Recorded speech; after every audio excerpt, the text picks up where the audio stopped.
Hi friends, అందరికీ Christmas శుభాకాంక్షలు. ఆయన తన దైవత్వాన్ని విడిచిపెట్టి నరావతారిగా ఈ లోకమునకు ఎందుకు వచ్చాడు? మన పాపము అనే దాస శృంఖలాల నుండి విడిపించడానికి, మనల్ని నరకము అనే శిక్షా విధి నుండి తప్పించడానికి, ఇంకా పరలోకము అనే నిత్య జీవ స్థలానికి మనల్ని చేర్చడానికి ఆయన ఈ లోకమునకు వచ్చారు. దానికి గుర్తుగా ఏం చేస్తున్నాం? క్రిస్మస్ గా దాన్ని జరుపుకుంటున్నాం. క్రిస్మస్ అంటే క్రీస్తుని ఆరాధించటం. అది ఎలా ఆరాధించాలని ఆయన ఆశపడుతున్నాడు? ఏదో పండగ రోజు మాత్రమే కాదు గాని మన అనుదిన జీవితాల్లో ప్రతినిత్యము మనము దేవుని ఆరాధించాలి, మహిమపరచాలి అని ఆయన ఆశపడుతున్నారు.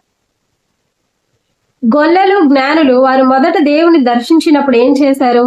పాటలతో స్తుతించారంట. అలాగే మనం ప్రతినిత్యము దేవుని స్తుతిస్తూ ఉండాలి. తమ పెట్టెలు తెరిచి కానుకలను